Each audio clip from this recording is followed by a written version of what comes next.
नमस्कार, बहुत स्वागत है आप सभी का। आप देख रहे हैं किसी भी खबर का संपूर्ण विश्लेषण करने वाला शो लाई डिटेक्टर टेस्ट और मैं हूं आपके साथ अमृता गर्ग। तो अरब सागर में मिडिल ईस्ट की जमीन तक अरब सागर से लेकर जंग की आग सुलगी हुई है और अमेरिका और ईरान आमने सामने खड़े हुए हैं। लेकिन इजराइल का सब्र अब टूटता जा रहा है। उसने ईरान के खिलाफ मोर्चाबंदी तेज कर दी है। इजराइल ने स्पेस वॉर की भी तैयारी शुरू कर दी है। रिपोर्ट आप देखिए। राइजिंग लायन 2 की तैयारी घातक, ईरान की तबाही का सच।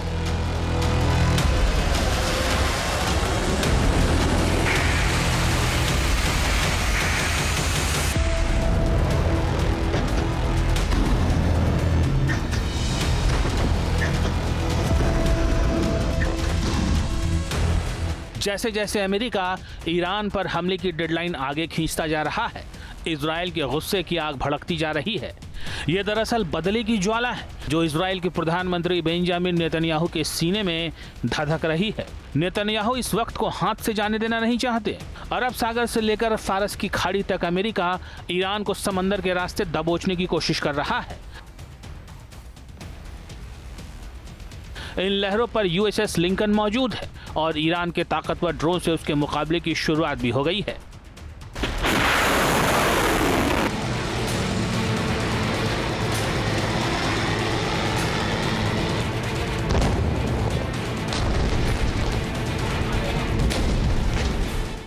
ईरान ने चीन के सैटेलाइट की मदद से रियल टारगेटिंग डेटा का इस्तेमाल करते हुए लिंकन की ओर शाहेद ड्रोन से निशाना साधा है।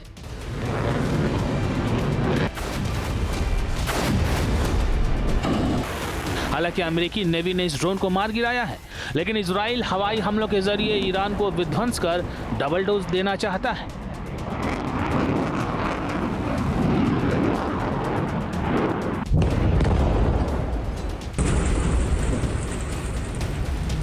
हालांकि ट्रंप की जियोपॉलिटिक्स का हिसाब किताब कुछ ऐसा है कि इजराइल के हाथ खुद अमेरिका ने ही बांध रखे हैं। इजराइल ईरान पर स्ट्राइक करने के लिए अमेरिका का मोहताज बना हुआ है। इसकी वजह है पिछले साल जून में जंग के दौरान ईरान के मारक मिसाइलों का जख्म।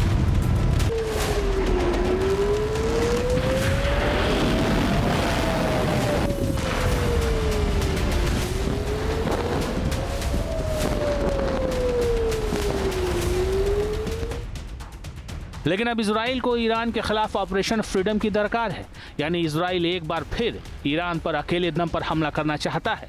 हालांकि इसके लिए उसे अमेरिका से बैकअप की जरूरत होगी। इजराइल ने ईरान पर अमेरिकी हमले के बनते बिगड़ते हालात के बीच ऑपरेशन ईरान की शुरुआत कर दी है।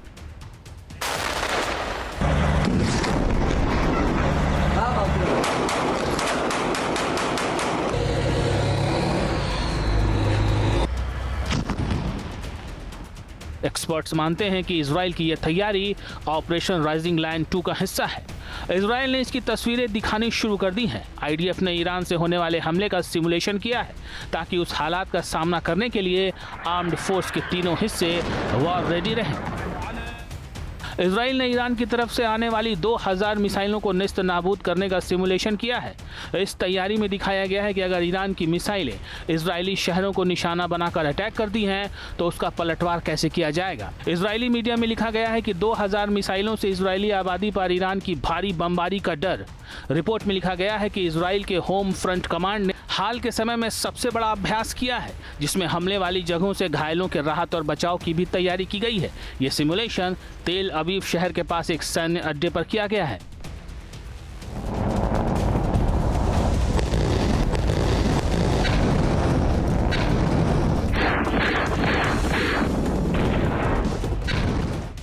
इजराइल की मंशा साफ है। वो चाहता है कि अमेरिका ईरान के बातचीत में ईरान के एटमी कार्यक्रम के साथ ही उसके मिसाइल प्रोग्राम और इजराइल के खिलाफ हिजबुल्लाह, हमास और हूती जैसे प्रॉक्सी के भी खात्मे पर जोर दिया जाए।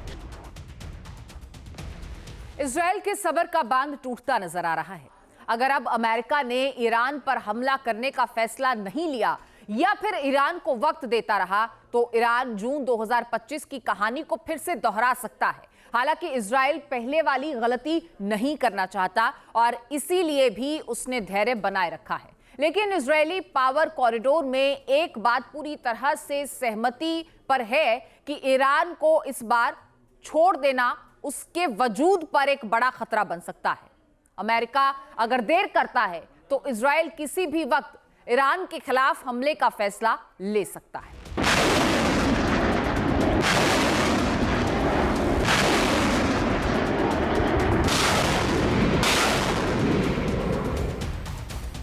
यही वजह है कि इजराइल इस डिप्लोमेटिक स्ट्राइक के नाकाम रहने की सूरत में अकेले ईरान पर हमला करने का मूड बना रहा है। इसे ही ऑपरेशन फ्रीडम कहा जा रहा है। इजराइल अमेरिका से यह भरोसा चाहता है कि कूटनीति विफल होने पर वो ईरान की तमाम मिलिट्री सिस्टम को हमले की जद में ले सके। खासतौर से मिसाइल उत्पादन और लॉन्चिंग सिस्टम को टारगेट बनाकर इजराइल ईरान के इस ताकत को सबसे करीबी खतरे के बतौर देखता है, जो भविष्य में किसी भी टकराव के हालात में उसके डिफेंस सिस्टम को ध्वस्त कर सकता है।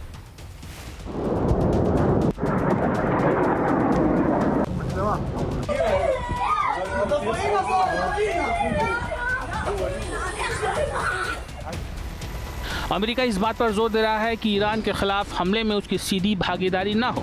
ऐसे में ट्रंप सही वक्त का इंतजार कर रहे हैं। अमेरिका बार बार अपने ताकतवर हथियारों का प्रदर्शन और उनकी तैनाती के पीछे कूटनीतिक रास्ता निकालने की कोशिश कर रहा है। इससे पहले भी अमेरिकी सैन्य अधिकारी इजराइल की एकतरफा कार्रवाइयों में शामिल होने से इनकार कर चुके हैं। यानी अमेरिका आक्रामक अभियानों को लॉन्च करने की बजाय मिडिल ईस्ट में अपने डिफेंस को ज्यादा तवज्जो देना चाह रहा है। लेकिन इजराइल का इरादा कुछ और ही है।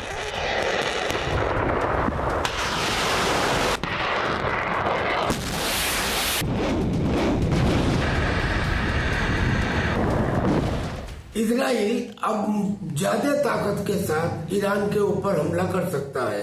कारण ये कि ईरान की जो लॉन्ग रेंज बैलिस्टिक मिसाइल्स हैं उनको रोकने के लिए या इंटरसेप्ट करने के लिए इजराइल ने अपने एरो 3 एयर डिफेंस सिस्टम को बहुत ज्यादा लीथल डेवलप कर लिया है। हिट टू किल वाली सिचुएशन में अब ये हाई एल्टीट्यूड में 2400 किलोमीटर दूर तक ईरान की लॉन्ग रेंज बैलिस्टिक मिसाइल्स को इंटरसेप्ट कर सकती हैं। इतना ही नहीं, इजराइल एरो 4 और एरो 5 एयर डिफेंस सिस्टम को भी डेवलप करने के ऊपर काम कर रहा है।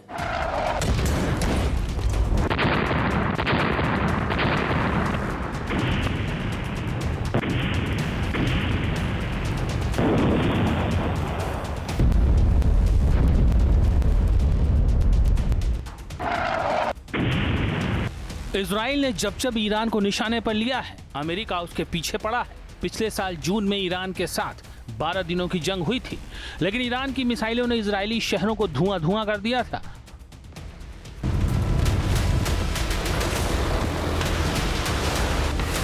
उन मिसाइलों की वजह से इजराइल घुटने टेकने के हालात में आ गया था।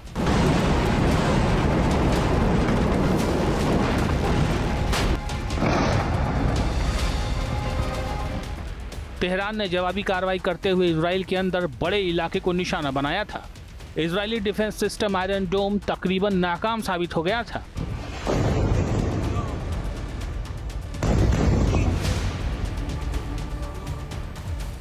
जिसके बाद अमेरिका को युद्ध विराम का ऐलान करना पड़ा था।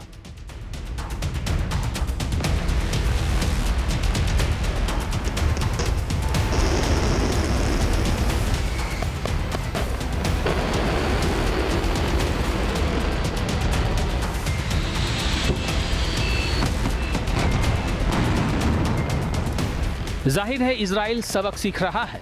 उसने anti missile defence system arrow को स्पेस के लेवल तक अपग्रेड करना शुरू कर दिया है। इसमें एरो 4 और एरो 5 शामिल है, जो हाइपरसोनिक और बहुत तेज मैन्यूअर वाली मिसाइलों के खिलाफ स्पेशली डिजाइन की जा रही हैं। इनके टारगेट पर ईरान की नई जनरेशन वाली मिसाइल मसलन फतह या हाइपरसोनिक क्लेम वाली मिसाइलें होंगी। और चलिए अब आपको बताते हैं कि इजराइल ऑपरेशन ईरान के लिए किस तरह के अपने एरो को धारदार बनाने वाला है। अब इजराइल के पास अभी एरो 3 डिफेंस सिस्टम है। इसका इंटरसेप्शन एरिया धरती के वायुमंडल से बाहर तक है। एरो 3 डिफेंस सिस्टम की रेंज 100 किलोमीटर से ज्यादा की ऊंचाई तक है और इसकी मिसाइलें दुश्मन की मिसाइलों को बीच रास्ते में ही तबाह कर सकती हैं। एरो 3 को किल मैकेनिज्म से लैस किया गया है। ये एक हिट टू किल टेक्नोलॉजी है। इसमें कोई भी एक्सप्लोसिव वॉरहेड नहीं होता है, बल्कि ये डिफेंस सिस्टम काइनेटिक एनर्जी से हमला करता है और इसमें दिशा बदलने की भी क्षमता है। अब एरो 4 की ताकत आपको बता देते हैं। इजराइल इस डिफेंस सिस्टम को अभी डेवलप कर रहा है। माना यह जा रहा है कि इजराइल की एरो 4 एडवांस एक बैलिस्टिक हाइपरसोनिक ग्लाइड व्हीकल है। री एंट्री व्हीकल्स और डिकॉय वॉरहेड्स के खिलाफ यह इस्तेमाल किया जा सकता है। एरो 4 की खासियत अगर देखें तो ट्रैकिंग पावर इसकी गजब की मानी जा रही है, क्योंकि यह defence system AI powered radar को तबाह कर सकता है। इसके अलावा इसमें लगी हुई सेंसर आधारित सीकर टेक्नोलॉजी लक्ष्य को ढूंढकर भी निशाना लगा सकती है। एरो 4 शूट लुक शूट की तरह काम करता है, यानी एक मिसाइल चूक जाती है तो इसके जरिए मल्टीपल इंटरसेप्शन किया जा सकता है। इसके अलावा इजराइल जल्द ही एरो 4 का लाइव ट्रायल भी करने वाला है और यह भी हो सकता है कि साल 2027 तक इसकी ऑपरेशनल तैनाती भी कर दी जाए। इसके अलावा इजराइल ने एरो 5 डिफेंस सिस्टम को भी डेवलप करने में पूरी ताकत झोंक दी है। इस डिफेंस सिस्टम से स्पेस से हमला हो सकता है, फ्यूचर हाइपरसोनिक मिसाइल है, डिकॉय वॉरहेड्स के खिलाफ ताकत की ये नुमाइश कर सकता है। एरो 5 की अगर बात की जाए, एरो 3 के साथ ये बेहद कारगर साबित हो सकता है और खास तौर से स्पेस के रास्ते होने वाले हमलों में माना जा रहा है कि इजराइल एरो 5 की ऑपरेशनल तैनाती साल 2030 तक कर सकता है। अरब सागर में यूएसएस लिंकन को ईरान ने निशाने पर ले लिया है। अमेरिका की पेशानी पर बल नजर आने लगे हैं। ये भी एक वजह है कि अमेरिका ईरान के साथ न्यूक्लियर डील की प्लानिंग कर रहा है। दोनों मुल्क बैक चैनल डिप्लोमेसी के जरिए किसी समझौते तक पहुंचना चाहते हैं। अगर ईरान परमाणु बम बनाने की योजना रोक भी देता है, तब भी वो बैलिस्टिक मिसाइलों से पीछे नहीं हटेगा। यानी इजराइल के लिए ईरान की मिसाइलों का बुरा ख्वाब खत्म नहीं होता दिख रहा है, क्योंकि ईरान के जखीरे में ऐसी बैलिस्टिक मिसाइलें हैं जो परमाणु हमले की तरफ विध्वंस मचा सकती हैं।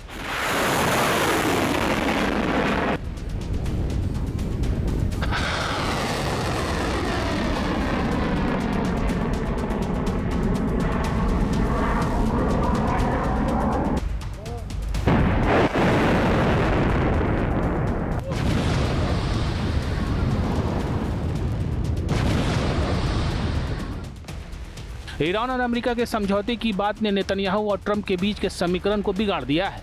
इजराइल के रक्षा अधिकारियों ने ट्रंप के मिडिल ईस्ट प्रतिनिधि स्टीव विटकॉफ के साथ ईरान के परमाणु कार्यक्रम और बैलिस्टिक मिसाइल परियोजना की खुफिया जानकारी साझा की है।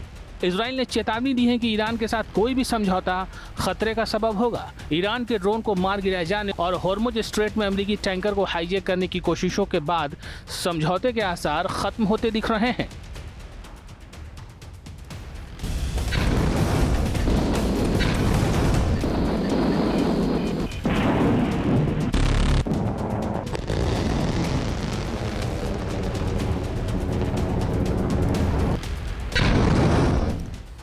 ईरान की लीडरशिप ने वार्निंग दी है, किसी भी डायरेक्ट अटैक से इलाके में भयंकर जंग छिड़ सकती है। ईरान अमेरिका और इजराइल के हर मिलिट्री एक्शन को उकसावे की कार्रवाई बता रहा है।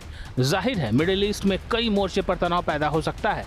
Supreme leader Ayatollah Ali Khamenei का फिलहाल माइंडसेट मिसाइलों को सेट करने वाला है, न कि हथियार डालने का। ईरान की ताकत में रूस और चीन की एक्सिस एक्स्ट्रा पावर बन चुकी है। ईरान के द्वारा समर्थित हूती ने पिछले साल अमेरिका के MQ-9 रीपर ड्रोन 1 दर्जन से ज्यादा समुद्र में डुबो दिए थे और ये भी कहा था कि अमेरिका के जो वारशिप्स हैं वो सबसे ज्यादा कमजोर स्थिति में होते हैं जब वो मिसाइल लॉन्च करते हैं, यानी हम उन्हें भी डुबो देंगे और हमने वो टेक्निक डेवलप कर ली है। इसका मतलब ये हुआ कि ईरान अमेरिका और इजराइल की संयुक्त ताकत को नुकसान तो पहुंचा सकता है, लेकिन वो उनसे जीत नहीं सकता। कारण ये है कि ईरान के पास एयर सुपीरियरिटी नहीं है और दूसरे उसके जो एयर डिफेंस सिस्टम है वो इतने कैपेबल नहीं है जितने अमेरिका और इजराइल के एरो सिस्टम्स वगैरह हैं। अमेरिका और इजराइल के डबल डाउन के सामने ईरान ने दोहरी रणनीति अख्तियार की है, बातचीत पर फोकस और मिसाइलों को डेवलप करने पर जोर। ईरान की ये मिसाइलें इजराइल के लिए सबसे बड़ा खतरा हैं। जून 2025 में ऑपरेशन राइजिंग लाइन के दौरान इजराइल के खिलाफ ईरान ने 530 से ज़्यादा टैक्टिकल बैलिस्टिक मिसाइलें दागी थी। हर एक मिसाइल में सैकड़ों किलोग्राम का वॉरहेड था। हालांकि इस भारी भरकम हमले के बावजूद इजराइल का दावा है कि उसके डिफेंस सिस्टम ने ईरान की बैलिस्टिक मिसाइलों के खिलाफ 86% तक बचाव करने में कामयाबी हासिल की थी। इजरायली सेना प्रमुख अयाल ज़मीर ने कहा है कि उनका देश मल्टी फ्रंट वॉर के लिए तैयार है। अब तो नेतन्याहू ने ट्रंप के सामने 2 शर्तें भी रख दी हैं। पहली शर्त, अमेरिका ईरान पर सीधा हमला करे, और दूसरी शर्त, इजराइल को हमला करने से ना रोके।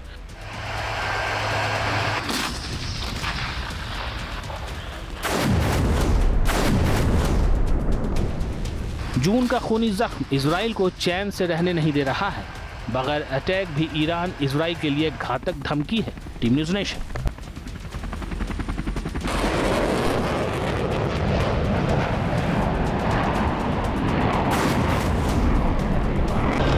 आपके मोबाइल पर तुरंत आएगी ब्रेकिंग न्यूज। स्क्रीन पर सबसे पहले दिखेगी बड़ी खबर। देश दुनिया की हर खबर एक जगह। अब आपके मोबाइल पर तुरंत फटाफट इंस्टॉल कीजिए न्यूज़ नेशन ऐप और रखिए खुद को अपडेट।